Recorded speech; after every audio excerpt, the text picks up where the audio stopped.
Thank you very much once again, and welcome, Professor Dr. Klaus Dieter Weltmann, to the first morning session of Spig. It is our privilege to have you here, and you are presenting your research and both applied and fundamental, coming from the Leibniz Institute for Plasma Science and Technology. We are looking forward to see your presentation. Please, Professor Weltmann. Yeah, thank you, Mr. Chairman, and thanks to the organizers for having the opportunity to give this lecture. To be honest, it's the first time to have a plenary lecture via internet, and it's fascinating and it's a challenge for me. So, but let's start with that. The topic was physical applications in life science, and when I looked at that in more detail, I found out that applications are today's reality in nearly all fields of life science.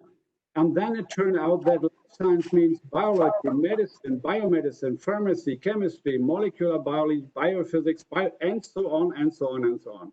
So therefore, I came up with a new proposal for the title, and the title is Focus on Plasma Physical Applications, and I will go for hygiene, medicine, and agriculture.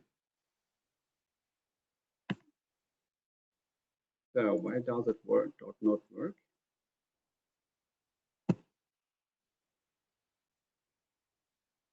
Okay, it takes longer than I expect. So when we are talking about applications for biomedical applications, then we need plasmas that work at atmospheric pressure, because we are not able to put most of the things we want to treat into a vacuum box. So therefore, we can use the so-called toolbox for atmospheric pressure plasma.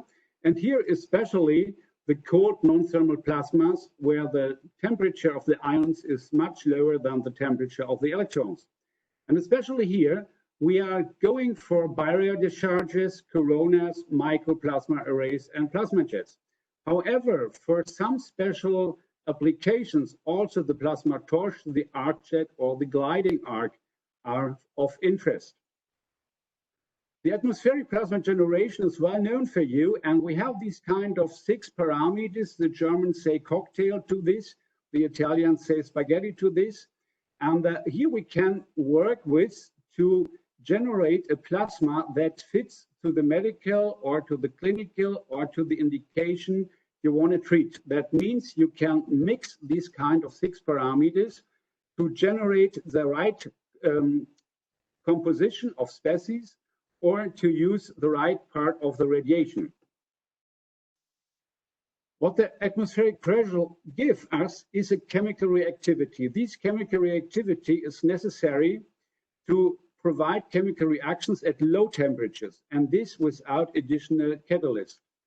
The biological effects that we can obtain or can create with the plasma are very important, because we are able to inactivate a broad spectrum of microorganisms, including multi-drug resistant ones.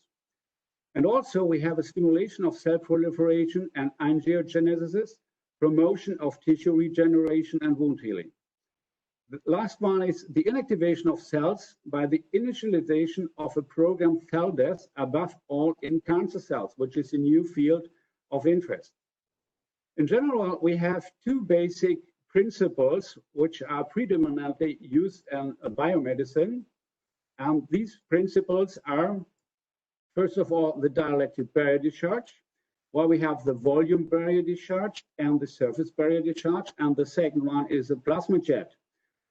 For the volume barrier discharge, usually you know this, we have one electrode, we have a dielectrics underneath, and we have a second electrode which can be grounded directly or indirectly. And in between that, the plasma is ignited. For the surface barrier discharge, there is a small change in geometry. We have, again, this electrode, we have dielectrics in between, and then we have the second electrode directly connected to the dielectrics. And in between these different parts, the plasma is ignited so that the plasma can be blown out to the surface underneath the device itself. For the plasma jet, the most common geometry is you have a tube. Within the tube, you have a pin, and this pin have the high voltage, and outside of this tube, there you have a ring electrode, and in between this pin and the ring electrode, the plasma is ignited, and with the gas flow, the plasma is blown out to the surface for treatment. Let's start with a part of decontamination and giving some examples. Before we start with decontamination, we as physicists, we have to look, what does decontamination mean? Decontamination means just the removal of dangerous contaminations, nothing more. Very often we come in conflict with the word sterilization. Sterilization is a complete different thing. Sterility means the absence of viable microorganism, and there is a practical advice that means a reduction of 6 log steps.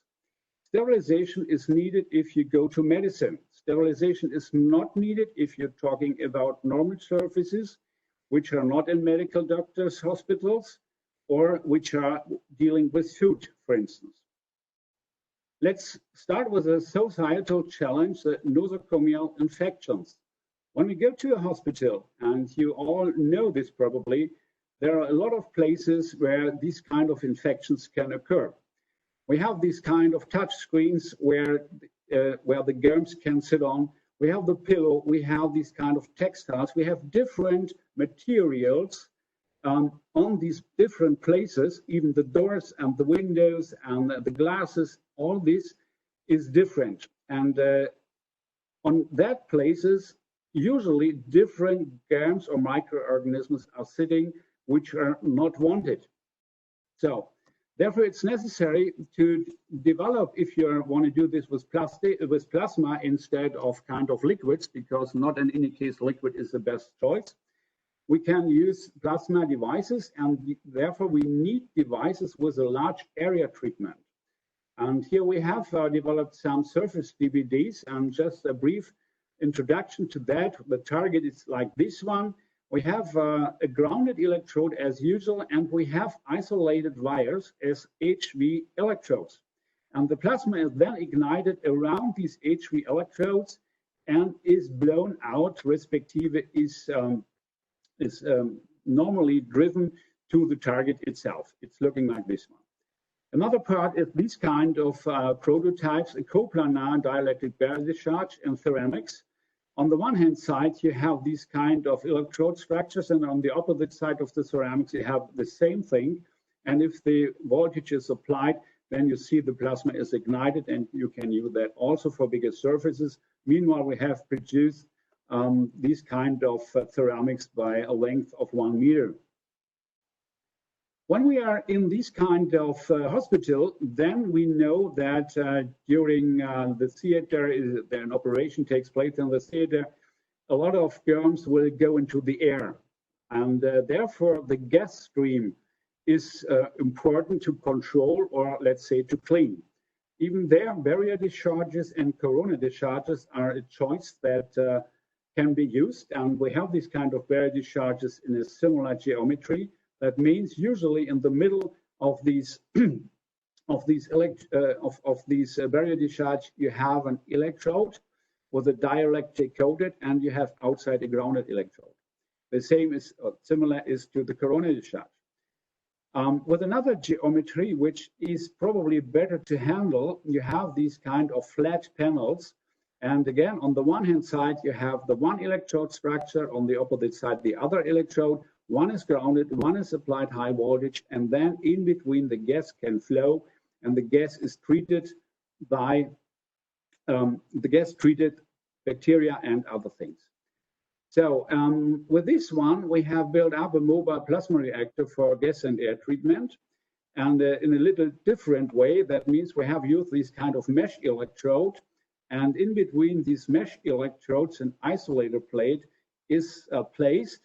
And this one can be stacked. It can be stacked to much more volume that you, and this one shows you a gas stream up to 1,000 cubic meter per hour. But you can combine this also with different absorbents and catalysts. And of course, here's also mobile analytics included that can display that it works well and what the input and the output would be. With this one, we looked at the decontamination by means of aerosols, which is a quite important topic today. However, this has been done a couple of years ago when we started with these kind of investigations. And we used a sprayer. We put therein Escherichia coli as a microorganism and put it on the aerosols, and this went through the reactor itself here. Then we had a sample reactor and an exhaust, and we looked at the colony forming unit. That means how many GAMs will be destroyed by the plasma. And when you see at the reference, this is just if it's blowing through that. Then we have a reactor without plasma. You have, due to the mechanics and due to the thickness of the electrode, you have a reduction, but this reduction is very low. We started with 50 hertz. It was a little bit better. And then we found out with 500 hertz, the power frequency, we got very good results of a reduction by nearly 6 log steps. So this means the parameters, and this is the message, the parameters of the reactor itself determine the effectivity of killing the germs in this kind of setup. Another societal challenge is the water pollution. And as you probably know, for water, you need discharges which are close to or which at least above or in water. And therefore, high voltages AC and pulse DC devices are applied. And we have dedicated electrode geometries to provide an intense electric field or these kind of cold physical plasmas. I have taken out here 6 examples to show you some of the real pictures how these kind of devices look like. We have on the left side here the pulse DBD, a corona discharge. Usually the ignition pulses are around 100, 200 nanoseconds.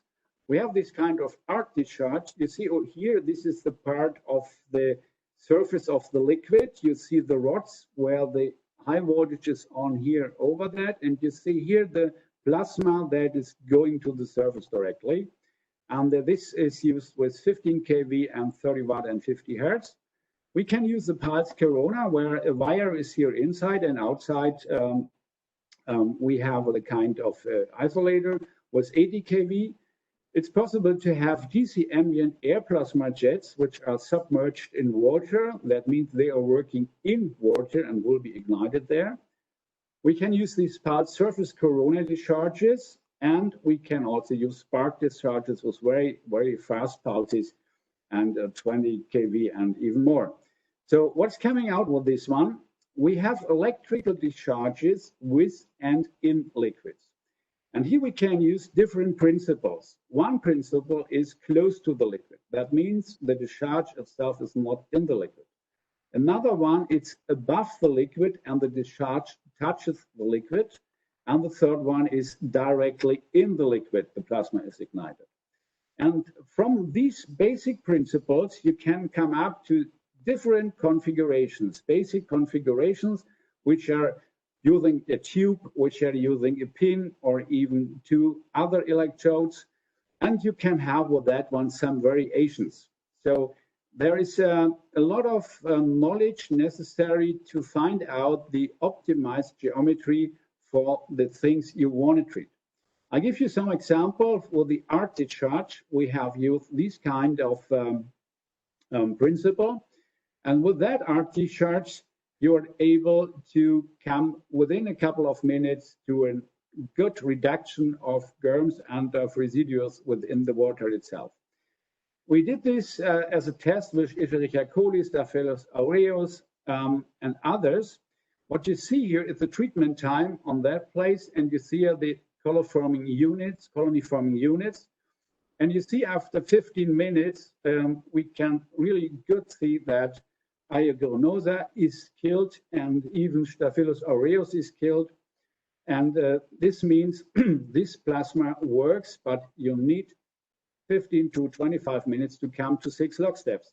However, in many cases, it's not necessary to come up to these 6 log steps. If you talk about decontamination, then 3 log steps usually is enough to do that.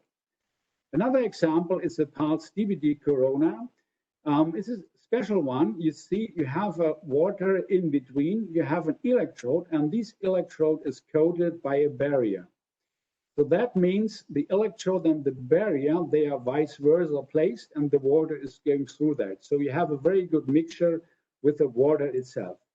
With this one, very good removals from these kind of different, let's say, substances, if it's carbamazine, if it's citalopram, diclofenac, which is really not wanted, or estrone, and all the others can be removed. And you see the number of removals depending on the parameters of the device, of the discharge within these red marked areas.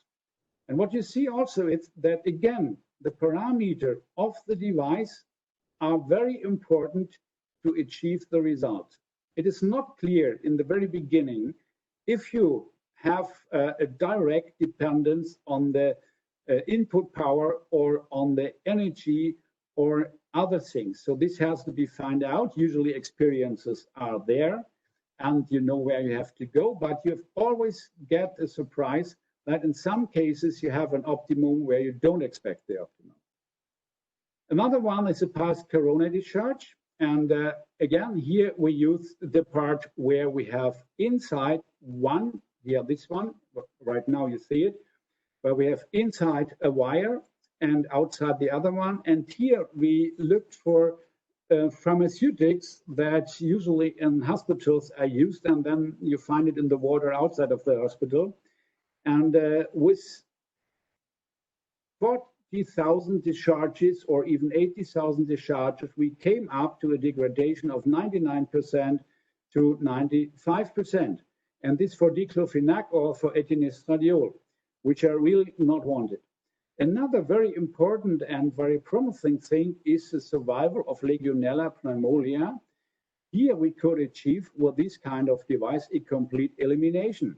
And this is very important, especially for hospitals to have these kind of Legionella not within the hospital. So the next one example would be the medicine part. And in the medicine, we all know probably that plasma is used for tens or 20 of years before, and most of you will know the argon plasma coagulation. With this one, with these kind of hot plasmas, usually a cauterization, a tissue destruction, and a burning is achieved, and what they are used for hemostasis, for cutting, and for the removal of tissue. We are right now working on a new thing, and that means the application of physical plasma directly or in the human body for therapeutic purposes. Therefore, we need a low temperature plasma. It has to be below 40 degrees centigrade.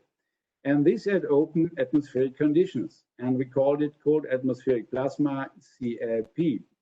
Some examples from research organizations all over the world looking like this one. We have a company working with this kind of device, which is a hot plasma, and therefore they need a high cooling effort to bring it down to 40 degrees centigrade.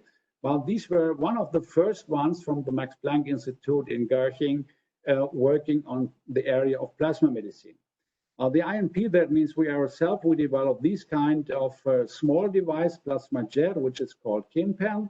Another company in Germany developed this kind of device from Trinoci, which is a dielectric barrier discharge, which needs the surface of the patient as a second electrode. That means it's a high frequency thing. Another option is for large area treatment, this kind of plaster. This is from textile, so that it can be produced quite cheap and can be used for larger surfaces.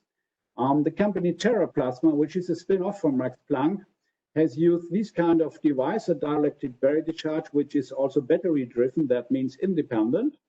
And from our friends in the United States, Drexel, they have also this kind of special dielectric barrier discharge for the use in plasma medicine. At the moment, there are 4 major companies on the market, small companies, all of them are small companies. on the market with certified devices based on a clinical research and on comprehensive physical and biological plasma source characterization, because this is necessary to have a right characterization of these ones. Again, we have this ATEC plasma technology. The one you see, this is a very big device, and it's necessary because you have to cool down the hot plasma. It's based on more on the nitrogen, reactive nitrogen species. We have this kind of neoplast tools, the KinPen, which is a cold plasma, and we have the dielectric barrier discharges from Synology, and they have also put up or came up recently with a new large area application for chronic wound healing. And the last and newest company on the market is TerraPlasma Medical, or this kind of small device for wound healing and also for cosmetic applications. I want to give you some examples why this works and how it worked based on the KinPen, which is a certified medical device, class 2A from June 2013, according to the European Council directive. And the purpose is the treatment of chronic wounds as well as pathogen-based diseases of skin, skin appendages, extremities, and the body. And this picture shows you now the principle in general. You have these kind of 6 parameters we can use, we can play with, we can optimize for the medical indication. And the first one, what the plasma is doing, we inactivate a broad spectra of microorganisms, including multi-drug resistant pathogens. The second step is the stimulation of cell proliferation and angiogenesis and the promotion of tissue regeneration. These 2 steps are the major work what a plasma is doing. I want to show you a clinical a case series of the KinPen made in clinical practice with the phonic of wound healing. And we have made investigation with 61 patients. I think it's probably not necessary to go into the detail, all the details, what they had and how old they are and all this stuff. If you look at the right side, you see the picture before and after, before and after, before and after. And even as a physicist, you realize that there is a successful treatment. The outcome, however, is we have a healing rate of 96.7% and a complete healing of 43% and the ulcus reduction of 52%, and just for 2 patients, no effect and 0 complications. So this means these were one of the first things we did to find out that plasma is really working and is doing more than, let's say, other things that will be used today in the hospital. From that, the next step is to go to cancer treatment. And the cancer treatment means that we have a different mechanism there. First of course, we have the inactivation of a broad spectrum of microorganisms, including multi-drug resistant pathogens. This is the same as we have for chronic wounds. But the second one is we have an inactivation of cells by the initialization of a programmed cell death, so-called apoptosis. This is a program that tells the cells that they are no longer needed to, speaking very, very briefly. And the cell will disappear from themselves. They disappear and there is no inflammation in the wound anymore. And this is the great thing what you can achieve with the special doses of the plasma itself, not in no other ways. Even there, a cancer treatment clinical application took place, and we had used 12 patients, and I should mention, as a part of palliative medicine program. That means all these patients were on a palliative stadium. The general results are the reduction of a microbial load. This is okay. Reduction of a typical fetid odor, which is quite important for all those people visiting these kind of patients and for the patient itself. We had a decreased request for pain medication in some cases, and a superficial partial remission of the tumor. And of course, some wound healing of infectious ulcerations. So, but this was a very successful study from the scientific point of view. On the other hand, due to the palliative program, you know that it was not successful for the patients itself at all.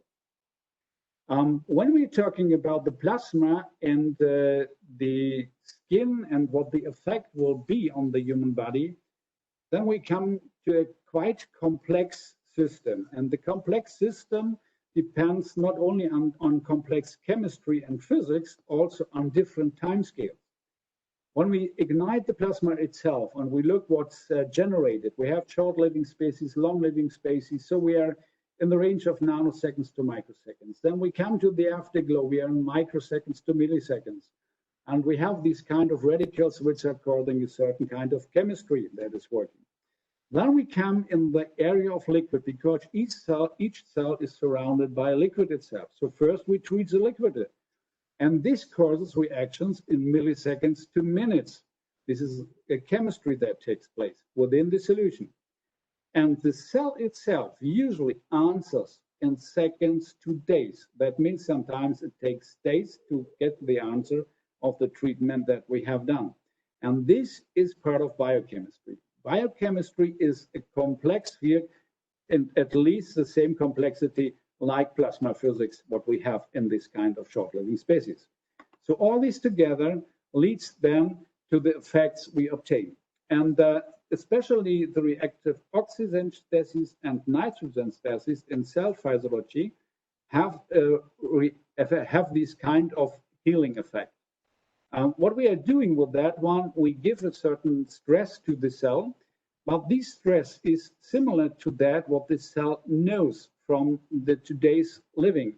It's a localized and short-term generation by a local plasma treatment, and these substances can be detoxified by processes of regular cell metabolism. And this goes via the redox hemostasis. That means we have a balance between the reactive oxygen species production and various types of scavengers. This is what the cell normally is doing. When you have a cell that's ill, something happens, something is wrong. And with additional reactive oxygen or nitrogen species, you give the cell a kick. And this kick brings this kind of balance, what you see over here, again, that it works out fine as before. This is the tricky thing what the plasma is doing. So we have no increased risk of gain toxic effects. We have also done a risk assessment, and the risk assessment shows you that we have in vitro standard assays tested, it was okay. We have long-term animal trials done, it was okay. And we have a lot of clinical experience and monitoring done, and even this worked out fine. So let's have a look and summarize the plasma medicine part with a success rate of 80%. This was a chronic wound before, this is after that. Acute wound like this one, was it before, this is after. And there are some niche applications like driveline infections from cardiology. Cardiology means there is a heart wave, and the heart wave needs some current that the wave will work. And therefore you have to bring the energy through the skin to the heart wave, which is implanted near the heart itself. And in this case where the cable goes through the skin, you have this kind of infection which are very dangerous. And by using a plasma after that, it looks like this one fine again. So ideas for prototypes are looking like this one. I just go very fast through these pictures because it just gives you an impression what could happen. Even forthcoming ideas of the treatment for dental applications looking like this one. This will happen within 1 or 2 years that the first devices will be on the market. And another idea would be a prototype of a flexible catheter-like cold atmospheric argon jet plasma, which is also based on the same technology I have shown you. Large area treatments, I already showed you some examples. These are new ideas from textile, or even these kind of flexible discharge arrangements for self-sterilizing gloves or surfaces, or this one like a coat of mail or knight's armor, or however you will call it. This is also feasible. And perhaps in these times where Corona is going around, an interesting thing to dig in more into detail. So the summary is that the active components are generated locally and only for the required duration and the application on site, primarily by a physical process. The active components are the same as occur in regular physiological and biochemical processes. And because of the effective cellular redox control, the risk of cold atmospheric plasma application is low, accessible, and manageable. So right now, chronic wound healing is clinical reality in the hospital. The last example I want to give you is going into the direction of agriculture. And there we have the challenge of food contamination. And if we take a look at agriculture, atmospheric cold plasma science and technology can increase germination, can generate nitrate fertilizer, can reduce the bacterial level at harvest, can pesticides degradation support. We can work with a non-thermal pasteurization, sterilization of food, which is already done and well known in some countries. We can reduce food waste, and we can have these plasma-activated liquids for decontamination. And the interesting thing is that all this, and especially the decontamination, takes place along the whole value chain. So we have the challenges along the whole value chain, and that means plasma can be applied everywhere, but has to be optimized for the different things, for the spoilage, for the packaging, for shelf life, or for safety. So let's have a look at the decontamination of food in Germany. How is it done today? For eggs, it's nothing. For salad, we use water. For drinking water, apples, fruits, it's a chemical thing. We have residues with that. For fish and preserves, we use temperature and hot steam, but the quality of the products is strongly impaired. For ham, high pressure, this is only without air inclusions and has high cost, and so on and so on. You can go through that with tomatoes, juice, and spices, with gamma radiation, very high cost, hazardous substances, and so on. So there is always a search for alternative technologies. And here plasma or physics comes more and more into the focus of the view. And this means ozone, electron beam, bacteriophages, biological weapon would be one keyword for that, innovative plasma, or the combination of different conventional and new procedures. So the potential of plasma agriculture, again, we have our 6 parameters, or let's say our cocktail, that we can fit to the application itself. And we have these kind of short living reactive species generated from air or water. We have transient interaction of plasma chemistry for minutes up to days. We have no toxic or environmental harmful residues. We can do an on-demand treatment. Only electricity is needed, no other supplies. And we have possible applications, the elimination of harmful microorganisms, degradation of chemical compounds, stimulation and protection of plant biology, and the improvement of food processing. The plasma treatment concepts are similar to that what I have shown you with the water. You can have a direct plasma exposure and an exposure to plasma-treated air, and an exposure to plasma-treated water. Here you have a microbial inactivation, here you have a preservation and storage, and here especially you have an improved germination and growth and a sustaining soil health. The devices are looking like this one. This is just for impression view. This is a direct exposure plasma. This is an exposure to plasma-treated air. The germs or the seeds are here within these bottles, and the gas is coming ignited by this device is going into these bottles, and later on it is treated. Or the exposure to plasma-treated water, where I give you a real examples right now. For plasma-treated air, we use a plasma torch with a microwave discharge. You see the parameters, operating parameters over here. And the seeds are placed within this kind of bottle where the plasma processed air is ignited, and it's, of course, it's a hot plasma, and you have a reactive nitrogen species dominated plasma over there.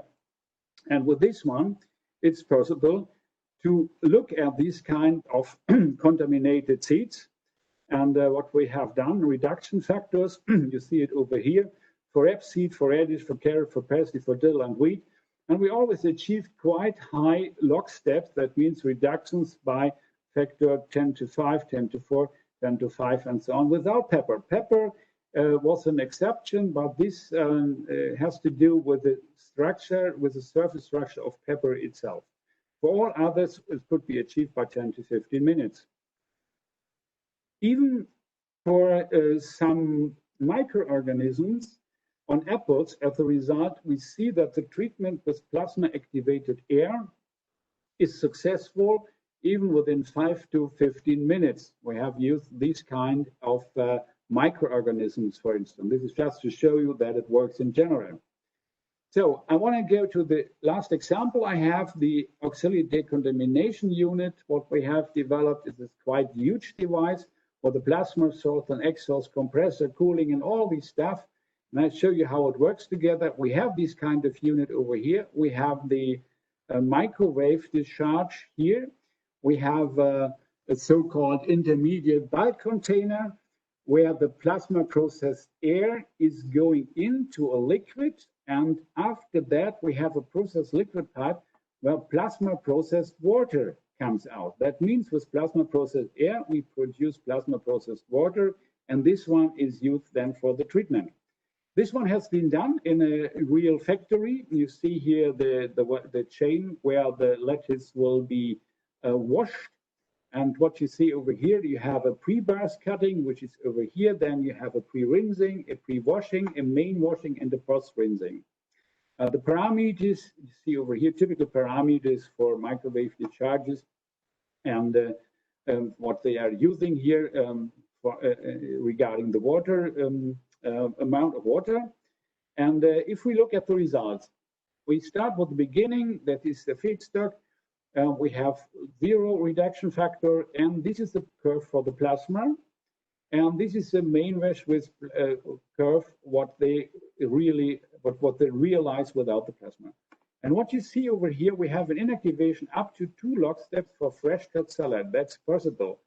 And there's a clear limit for pilot plant trials. There's no controlled room temperature and no hygienic.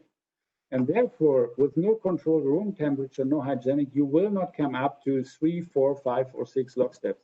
This needs more investment, but for food itself, these 2 log steps are very good results. That is much better than what we have in today's practice. So the conclusion would be, we have NO-dominated plasma that provide efficient means for the indirect treatment of seeds. In addition, we can reactive nitrogen species effectively stimulate to biochemical responses, resulting in an increased stimulation of germination and growth for suitable parameters. This has been shown not only by us or worldwide. And for seeds of already high germination rates, atmospheric pressure plasma is a potential replacement for chemical treatments, which become more and more important regarding environmental issues. So the summary is, there is no life science today without plasma physical application. This is a good thing for all those like us working in that. It's the innovative and promising application fields are hygiene, decontamination, agriculture, medicine. We have a gentle and effective treatment of different materials and surfaces. Radiation and heat-sensitive materials and devices, seed, food, and food products, and living tissue is possible. A customization according to special product and processes characteristic demands in geometry is necessary, and an on-demand treatment, electricity, and in some cases gas supply is needed. No other supplies, for instance chemicals, gives advantage to these kind of technologies. So, and my last slide is, the requirements for technology breakthrough is always that you have reliable plasma sources. They are the key issue for the development, and they need to be fully characterized. I was not focusing on the characterization within this lecture. I want to show you the applications, but this is based on really tough plasma diagnostics and modeling to find out the right plasma parameters, and this in connection with the operation parameter, that means the control, and the design, which goes later on to the plasma effect. Therefore, I have also shown you the different ways how a plasma source could look like and could be specialized for the application that it is produced for. So thank you very much for your attention, and I hope you could hear me, and I'm right now open for your questions. Thank you very much, Professor Weltmann, for a very nice lecture and sharing with us all these details and connections about life sciences and plasma treatment, and also showing to us all these different devices. I think we have already many applauses in the audience, and I would like to call for the questions. Let's see. I think there is one question raised by, let me see where it is. Do we have any questions, please? You can raise the hands by the application.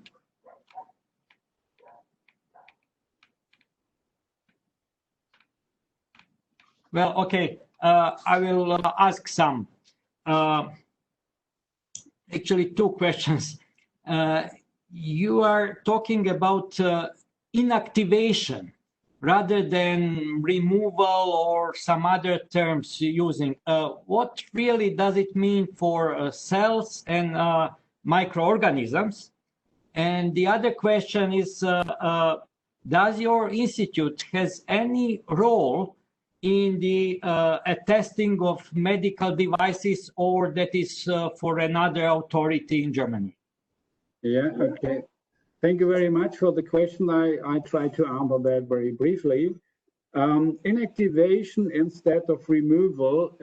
Inactivation means that the dead microorganism will stay on the surface. If they are dead, they cannot do any more.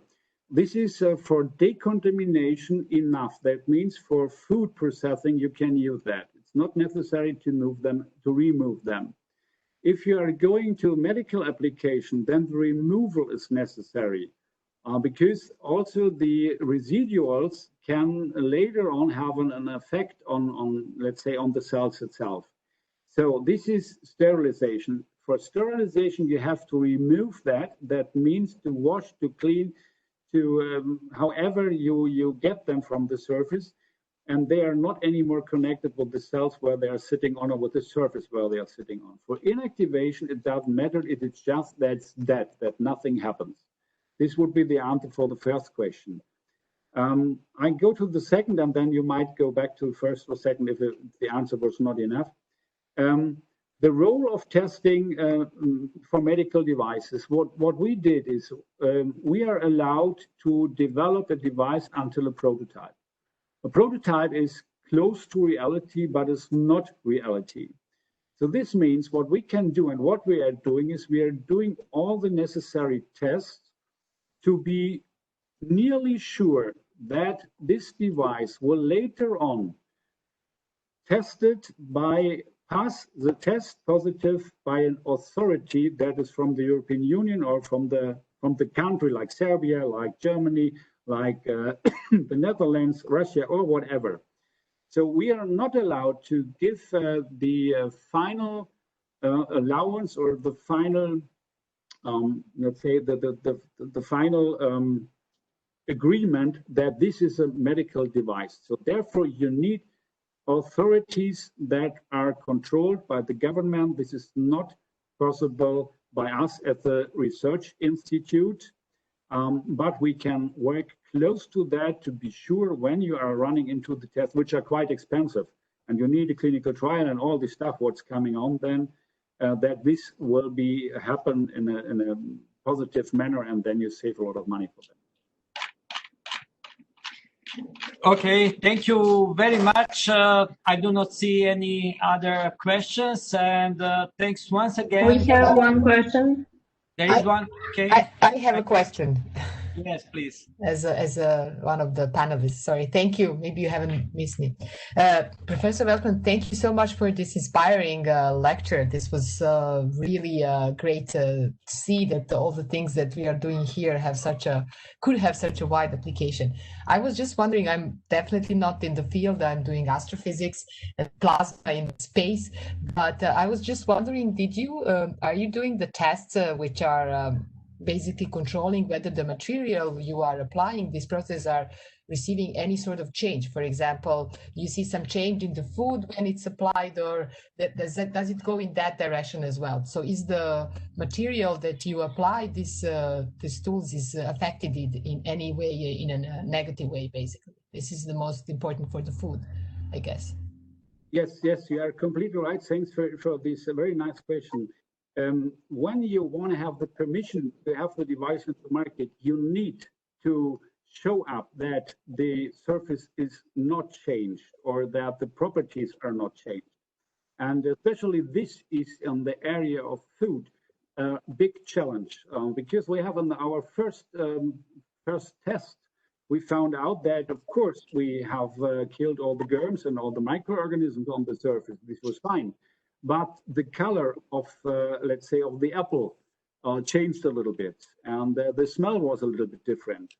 So this is not changing the properties of the apple, but it's not known from the customer itself. So if you want to have an apple with a certain smell, and it's plasma treated and it smells different, you would not buy that anymore. So that means what we have done, we have changed the composition of these 6 components, where I said a cocktail. And this is then experimental. This is not what can be predicted by models at the moment. You know a little bit which one is called this kind of connections or reaction or this one. But to answer it very briefly, yes, each surface is controlled regarding the impact. It's independent if it's human skin, if it's food, or if it's a dead surface. You have to control that if there are changes. And then you have to modify the plasma itself, that the effect, that the negative effect that might occur, that this is avoided.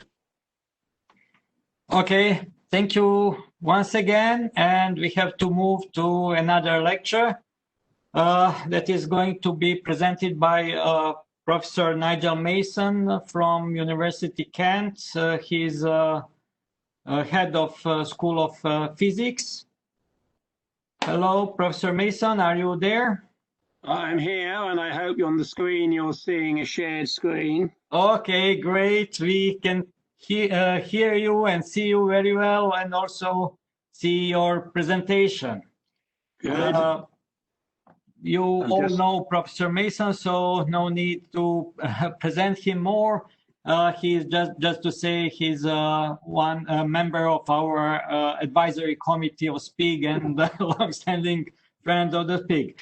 So please, Professor Mason, can you share with us your presentation? Yeah, can you see it? Yes, great. Great. Okay, thank you very much. Thank you, everybody. I'm sorry we're not meeting in person, but congratulations to everybody on how it's running. Thank you ever so much. It's an excellent job. Okay, everybody, I'm going to, in the next 35-40 minutes, give you a bit of a forward look. What I thought I would do in this talk is maybe introduce some ideas of where the field of atomic and molecular physics is going and may go in the next few years. So it won't be in any great detail. It'll be more some ideas, suggestions, and the research that is necessary to do it. It's all based on the fact that, of course, that in the field of atomic and molecular physics, like the Spig conference, it's a very mature field. And we are fortunate in the fact that we're coming up to some centenaries, and I just wanted to flag for next year just some of the centenaries that are coming up. A few years ago, we celebrated, and indeed we celebrated at Spig, the 1914 centenary of the Frank Hertz experiment. In 1925, we will have the centenary of when they got the Nobel Prize for that. However, next year, we have another centenary. It is the centenary of the first publications of a very famous electron scattering experiment, which discovered the Ramsand and Townsend. Ramsand in Poland, Townsend in the UK, seeing the effect in the total cross-section, this minimum. And of course, this was leading to a lot of a discussion of quantum mechanics, scattering theory, and partial wave analysis. So we have that centenary next year. And we also have the centenary of this experiment, which I'm sure everybody remembers from their university days, if not before. The Stern-Gerlach experiment first results were published in 1921. It's the classic. It's the one where angular momentum is quantized. It demonstrated that. And of course, we have an enormous amount of applications. We wouldn't have magnetic resonance imaging if we didn't understand that. We wouldn't have atomic clocks. We wouldn't have masers and many, many other applications. So I hope next year, when maybe we can travel around, we will have a chance of a celebration meeting, and I will put forward at the end of this talk just a proposal that we have for doing that next year. Okay, so last century we were discovering a lot of interesting things in atomic and molecular physics, but as we've already seen in Spig, and a beautiful example in the last talk, it's really now much more about the applications of atomic and molecular and optical physics. But in understanding those applications, exactly as Klaus said at the end of his talk, we still need to understand some of the fundamentals. So there's a lot of work to be done in fundamental physics, but always with the example of applications. So what I think we've tried to do, and what many of us in the community have been doing over the last probably 15, 20 years, is show the relevance of atomic and molecular physics to other areas and applications. Recently, there was a review of this. The book you see here on the screen was put together, co-authored by several of us, and each of us wrote different chapters, and it was edited by Oddur Ingolfsson in Iceland. That was based on low energy electrons, but indeed many of the ideas, you could expand that out to wider atomic and molecular physics. You could talk about ion physics, you could talk about optical physics and so on as well. So anyway, that's a shameless plug. So what I'm going to do in this talk, if I can get the stopped working for some reason. Why has it stopped advancing? No, it hasn't. Right. So it's to show you some examples.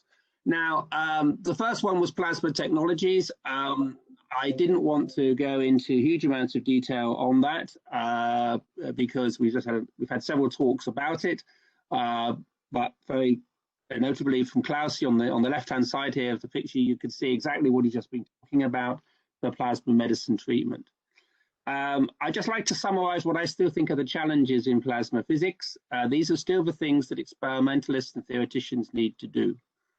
We still have to develop a macro and nanoscale modeling. So although a lot of the effects that we want to see are bulk effects and they are macroscale, there's a lot of detail that needs to be done on the nanoscale at the atomic and molecular level in those models, which still need to be worked.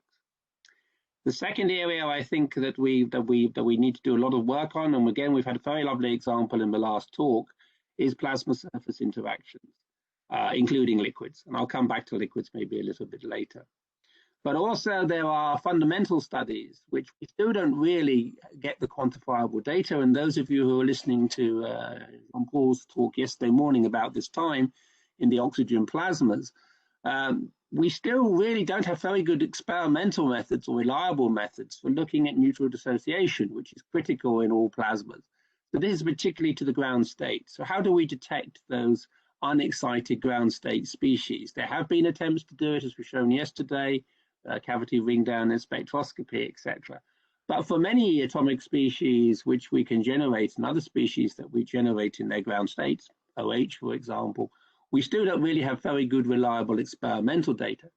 And theoretical data and the interaction of electrons and ions and with these molecules to make these radicals, because it's a continuum problem, is still a challenge.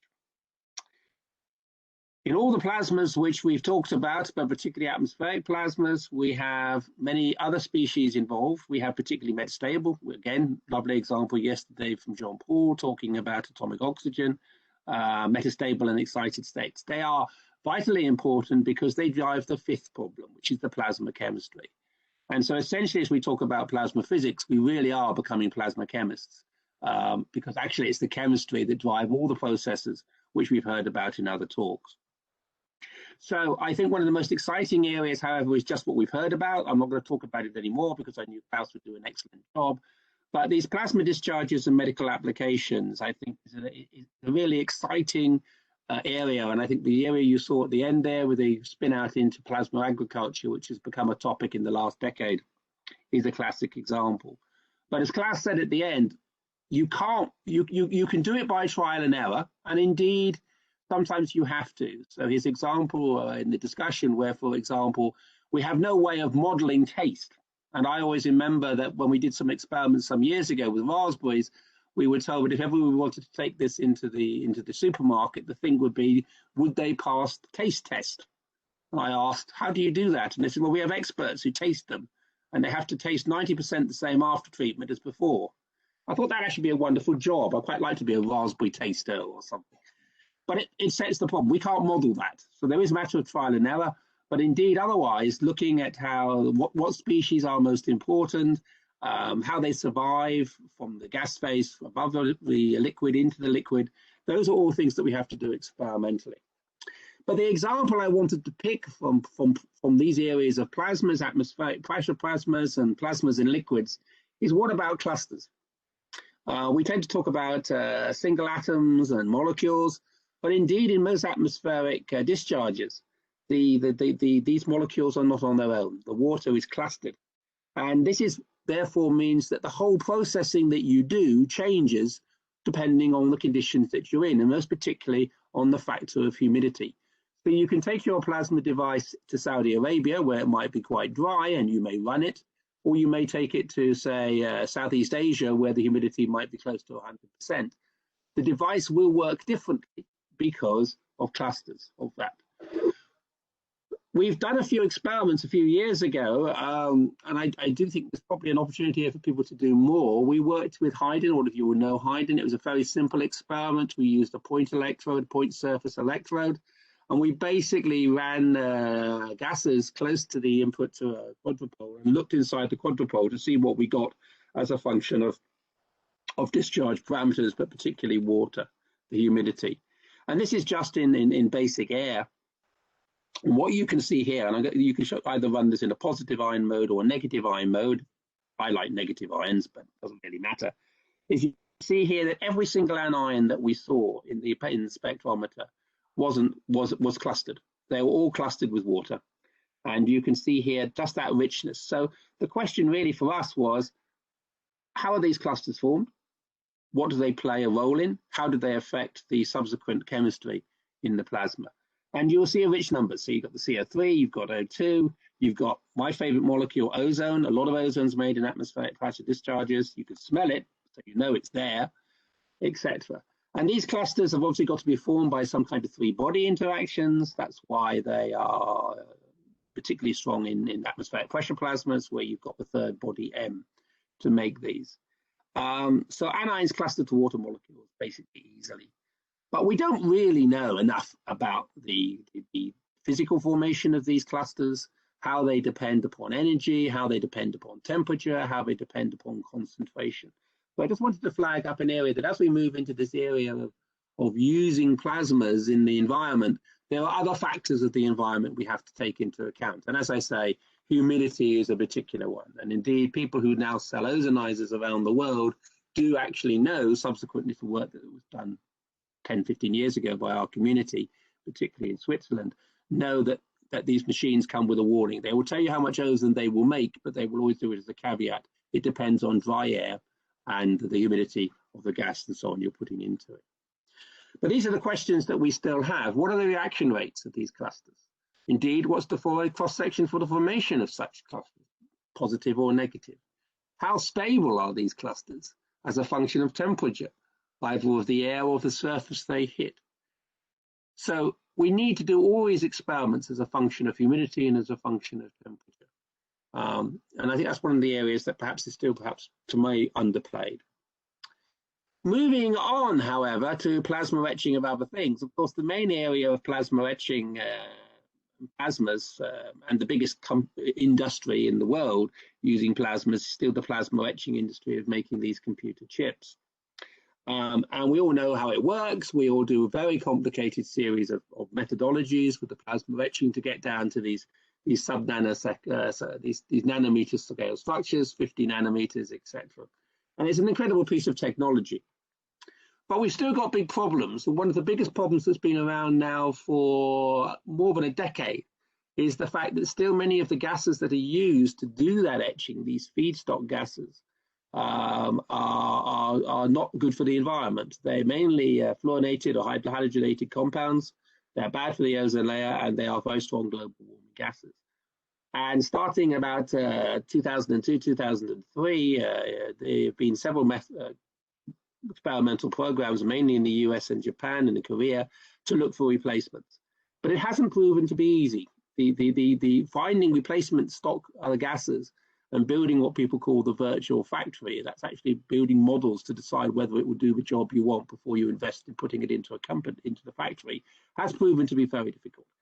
And that's really because we still don't know enough about the plasma chemistry. And most importantly, we still don't have a good detailed knowledge of some of the surface interactions. So models are getting better, etc. But there's still, I think, quite a lot of work to do before you can be sure of that. Nonetheless, I don't want to talk about that. What I want to talk about is something which I think most of you may have heard about, but some of you probably won't have. And that's how we get down to even smaller scale devices. So once we start to get down below 20 nanometers, using plasma etching may not be the methodology of the future. So there are two methods which have been talked about.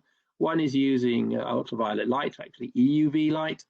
The other is to use a methodology where instead of taking materials and basically stripping stuff away and making it smaller, you start by building the structures atom by atom, molecule by molecule up. And that's a method called focused electron and ion beam deposition.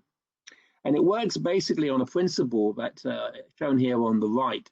You take some gas, normally it's a gas with a metal core, a molecule with a metal core, something maybe like iron surrounded by 6 CO molecules or something like that.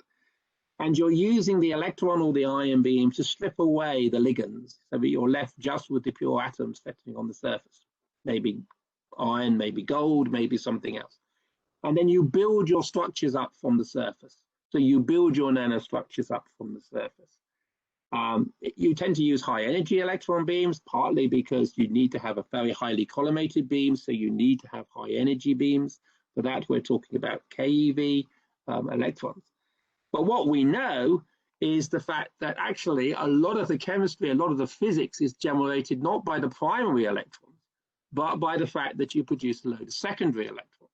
And it's the secondary low energy electrons that seem to drive a lot of the physics and the chemistry to make the structure. So you need to understand how those secondary electrons are generated from the electron or the ion. Again, I refer you to Professor Toshi's talk yesterday. And we need to model this, and we need to understand what's happening. But industry doesn't wait. Industry has to just try and get on with it. So it tries things. And one of the fascinating things that's come out again in the last few years is that here in this picture you see a molecule which is used for doing this. It's gold surrounded by various other ligands, methane groups and so on. It's interacting with an electron beam and it's trying to build up a pure gold deposit in nanoscale. But what they found was that the purity of the gold on the surface, which of course you want to be 100%, you want it to be pure gold, you don't want it to be gold interacting with those of carbon. That won't be good for, say, the properties, in the case of iron, magnetic properties, or in the case of gold, maybe conduction properties. So they tried to find ways of making it purer. And what they found was, by trial and error, was that if you mixed this molecule with a little bit of water, always back to water, the purity changed radically. So instead of having a purity of 15 or 30%, you could get a purity of over 90%, which meant that your electrical characteristics of your gold nanostructures was completely different. And this is a classic example of where as the industry will do it by trial and error. They've got to find a solution, they have some ideas, they try it. But then they will come to the fundamentalists and say, why is this? You know, why when I mix it with water, and should I use 5% water or 1% water or 30% water? And the answer from us is, we don't know. Interesting, we say. And we go away and do some experiments and we try and do some models. And that's where you need to combine them. We started this business through a couple of European projects, which are still ongoing. We're just finishing a training network in this area. And we have a couple of academic industry interchange projects run through the Horizon program. And we went back and we said, okay, well, the first thing we actually need to do is to understand what the difference is between doing an experiment where you just put the molecules on the surface and irradiate them and seeing what you make, compared with letting the molecules go onto the surface, but irradiating at the same time. So now we've got to, and we wanted a simple system. These gold or iron structures are too complicated for us to work with, or at least too complicated for me. So we choose something simple. We used methanol and ammonia mixture. And what we wanted to do was to look and see what the difference was between just putting them down on the surface, irradiating them with this electron beam, KEV electron beam, compared with when they're being irradiated as they're depositing. And what happens, what's different? So we do this by taking an infrared spectrum of the surface. And here you've got just the spectrum. I just want you to look at the difference. At the bottom, we've got this is just the bottom picture, the black is just mixing the two on the surface. The red is irradiating the surface, this mixture on the surface, but with no depositing going on at the same time. And the top one is explaining what happens when you're depositing and you're irradiating at the same time. And I want you just to notice that there are differences, most particularly in the top one, where we're radiating as we deposit. We're seeing a different molecule. We're seeing OCN. And this is a class, this shows that peak in more detail. On the surface, we just make CO. When we're doing the irradiating in the gas phase, we're making OCN and CO. And indeed, there are other differences. So with the simultaneous deposition, we're seeing different chemistry than we would on the surface. Now, that is not a surprise. I mean, you know, we can understand why that might be. In this particular case, it's believed because we're making OCN or probably OCN minus, which breaks down to form CN minus. But we lead a whole new series of species appearing on the surface when we're doing this simultaneous irradiation and depositing. And that's absolutely critical to understand that, to understand what might be happening in FEBIB, or indeed what might be happening when we're trying to do those molecules with a mixture of water, because the water is being broken down to make OH radicals, which react in the gas phase before the deposit goes onto the surface. But again, we can see these differences. You can see here the amount of CO evolution on the surface in the ice film, the solid film with no gas above the surface. You can see it's quite smooth, arranged. We're just breaking down the molecules on the surface until we reach some kind of plateau when we've basically broken up all the molecules in the top layer.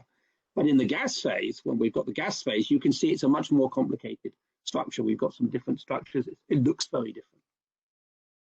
So the conclusions of this is chemistry in a simultaneous deposition is richer and more diverse than direct surface irradiation.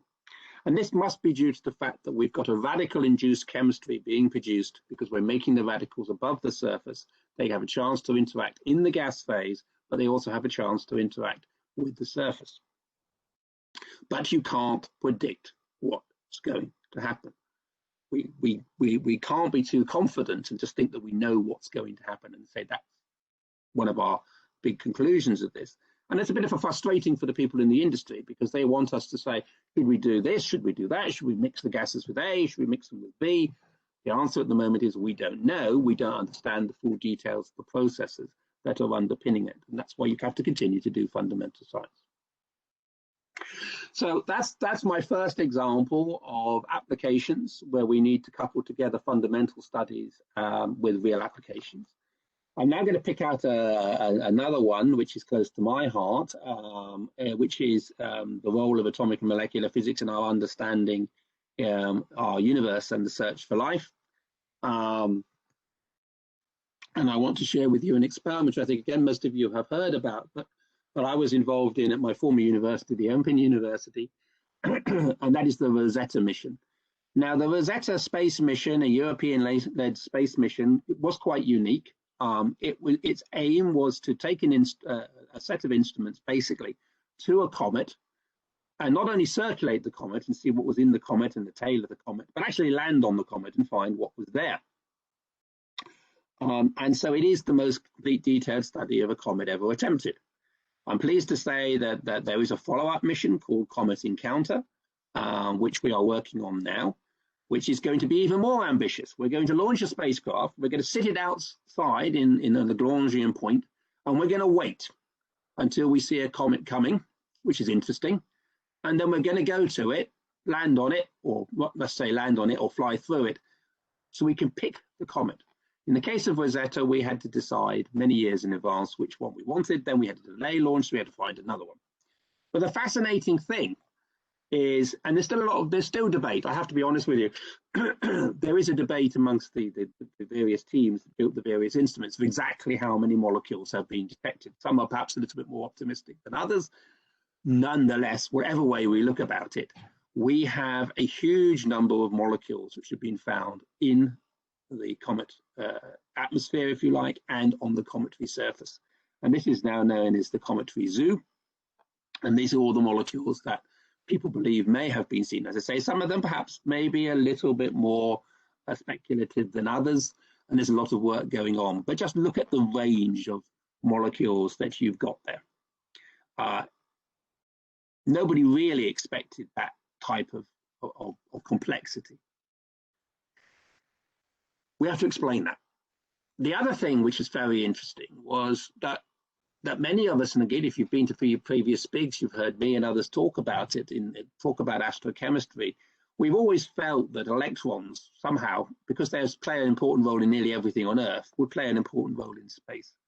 But Rosetta was the first mission to actually show this is true. And it came about by looking at the atmosphere of the comet and seeing what happened. And basically what happened was that the ALICE, which is the mass spectrometer, the ultraviolet spectrometer, saw various emissions. And we tried to model these emissions by using good atomic and molecular data for photo dissociation. And none of the models worked.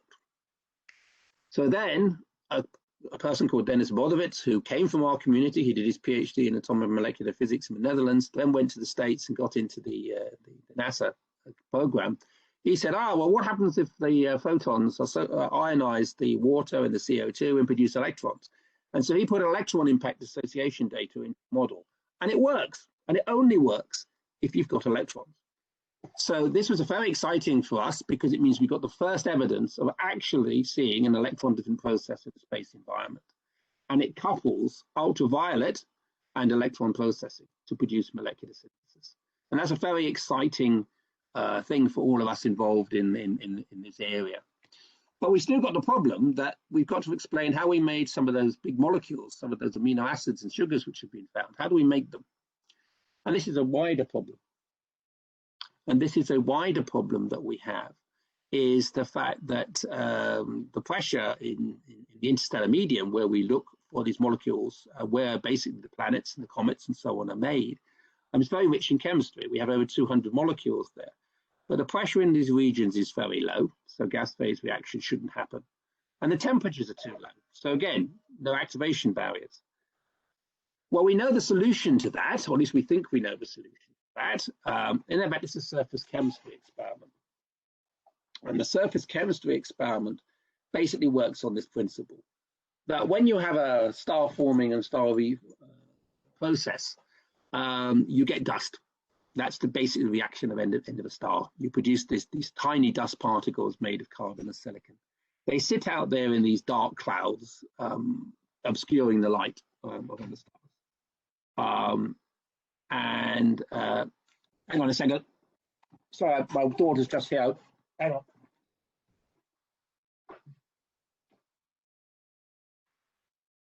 Megan, I need the keys.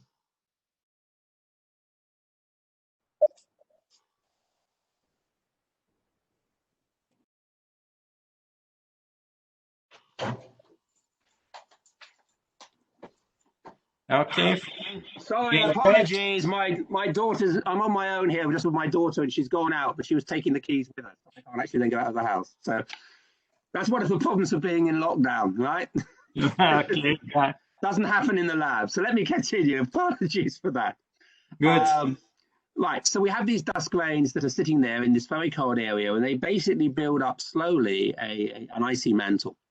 And this icy mantle is processed by cosmic rays, ions, solar ultraviolet electrons, all of which release electrons. And the chemical modification occurs, and then these molecules are thrown back into the gas phase, either by heating of the dust when the dust cloud collapses to form a star or a planet and everything else, or we get shock waves or other things in space.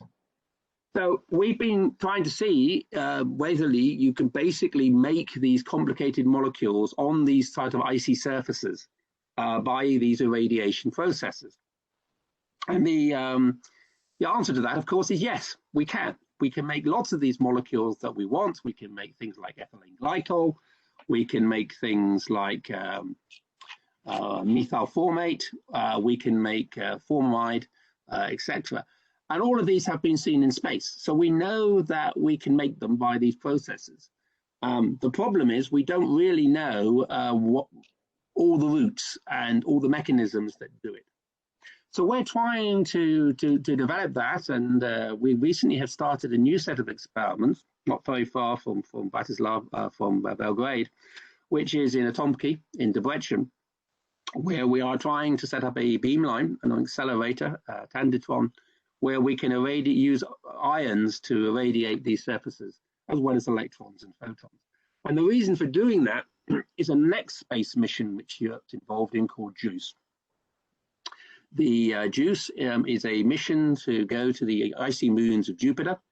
Jupiter has a very large magnetosphere, therefore all these moons are being bombarded by ions, and therefore we're very interested in seeing the sort of molecules that we'll be able to see on these icy surfaces. And we want to understand how those icy moon surfaces are manufactured and the role of the magnetosphere. So it's a lovely example of having to do the basic atomic and molecular physics for a space mission. We've got to do it before we go to decide what sort of things to look for. But then when we find things, we're going to have to go into the lab and do it. So we're looking at projectiles, for example, sulfur ions haven't really been looked at. But again, if you know anything about Jupiter, you'll know it has a moon called Io, which is a volcanic moon throwing out loads of sulfur ions which collide with other surfaces. So we need to look at sulfur ion chemistry, for example. It also depends on the morphology of the ice. These icy moons, different types of ice. They have crystalline ice, they have amorphous ice, they have things called clathrates, etc. So that's the basic work we want to do. I'm going to finish with a couple of other examples of things that we want to move into. And we've been talking about it probably for the last 2 or 3 years. We were actually planning to have a meeting this year on it, but I'm afraid COVID got it. One of them is on flames and combustion. If you get the literature on flames, mainly from engineering journals, it's amazing how little they still know about the actual processes that happens in flames. One thing we do know is that there are several ways of putting out fires. One of them, of course, is to extinguish it by removing the oxygen. But that's not very good if you're in an aircraft.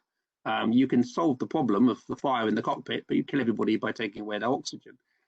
Well, several fire extinguishers have been developed to use in such environments, and they have one thing in common. They operate on the principle that they're all electron scavengers. And if you remove electrons from flames, the flame goes out. And also, flames are chemical factories. So one of the things that a lot of people want to talk about is about how do you reduce the pollution from combustion, from burning things in power stations, etc. What is the physical and chemical processes that determine the rate of formation of the soot and the chemical species in it which might be harmful? Well, I'll just go back to that first one. Flame inhibition with electron attachment is the first step. It was picked up many years ago, and in the US, again, mainly by the military who used it, who said, okay, we can produce all this set of fire extinguishers. It turns out that the species that you use are something like this. And there's a process called dissociative electron attachment. I think most of you will have heard of it. But these gases that are used, SF6, CF3Br, CH3I, they are all electron scavengers. And basically, if you use these, you can put the fire out, don't kill anybody, and great. The only problem is most of those species are now on the banned list because they have global warming potentials. So we're looking for new ones. There are some exotic ones. You see at the bottom there, iron FeCO5, which happens to also be an FeMib molecule used to make iron structures in nanoscale using the focused electron beam technique. So there are, again, strange overlaps, but we need to understand that a little bit more. The other area that's coming of interest is how do we develop space travel? Now, we don't really want to have radioactive material anymore. Can we do other things? And there is a technology, ion beam thruster technology, where basically you use ions as the kind of propellant. You can particularly use iodine, which is very nice because iodine is one of those molecules sublimes. So you put it in as a solid state and it sublimes into the gas phase, and then you basically ionize it and it produces you an ion beam, which uses the thruster technology. Why do we want this? Well, basically because apart from we don't want the radioactive material or other solid fuels in space, we are now using smaller and smaller satellites. So some of these really small satellites called CubeSats or even nanosats are very small, and therefore they are very small and therefore they are very light. So it's appropriate to be able to use ion beam thruster technology to actually steer those technologies. Okay. So that's another area that's got a lot of interest at the moment. Again, we need to understand, for example, electron cross sections with iodine, which you'll be surprised to know that there isn't so much. In fact, most of the data for electron attachment to iodine comes from Belgrade from a few years ago. So lots of applications means lots of data. And the final thing in this talk I really wanted just to conclude is, okay, we need loads and loads of data for all these applications. How do we collect? How do we collate? How do we store that data? And so data needs means that we need databases. And many of us have been involved in this. Bratislava, the chair of the session, being one.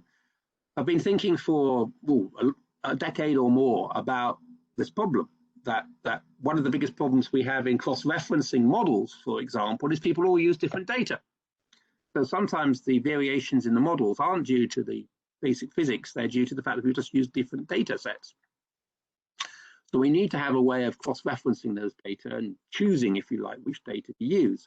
The Fusion program has done this very well because they have to have agreed cross-sections and stuff to set the diagnostics for looking at inside the plasma. So they tend to agree data. I used to say that, you know, cross-sections, well, if you got them wrong or whatever, it wouldn't kill anybody. That's not true anymore. If you're doing things like ion beam cancer therapy and radiotherapy, the dose which you're providing actually does depend very strongly upon the model, and the model is dependent upon the cross-sections and reaction rates that you put into it. So if you get them wrong, you might actually change the dose which you give the patient. So we do need to therefore be careful about choosing the data numbers. So we need to have methodology in a database for assembling it, disseminating it, and most importantly, and perhaps most controversially, how do we validate and recommend that data? So here's a picture that was put together maybe 4 or 5 years ago as part of an international project, just to give an idea of how these things interact.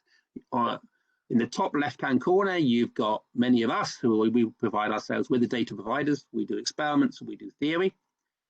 The amount of data we need is never going to be done by the experiment. No matter how, you know, the fundamental unit of an experiment is probably the PhD student. We would need thousands, tens of thousands of PhD students to collect all the data we need for all the applications in the next decades. Not going to happen. So we're relying increasingly on theory. Theory needs to be benchmarked.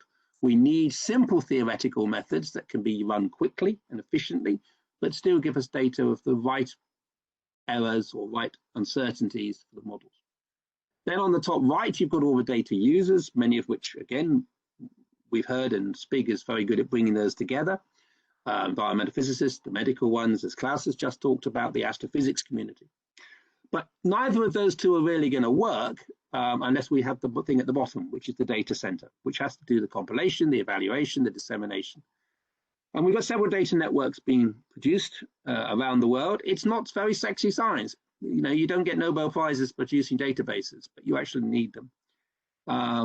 We will hear later in Spig, VAMDC, the Virtual Atomic and Molecular Data Center, which has been a European coordinated one. And if you do get a chance to listen to that talk later with Mary Lees, please do, because I think it's not only talks about how we compile the data, but it talks a little bit about the ideas behind it. And databases do kind of have a social science aspect. Who uses data? Everyone uses data. So it's a very democratic process. And that opens up the idea of should all data, you know, who owns data? When we started the work on the replacement gases for industry with Japan, we went to America and talked to the American companies.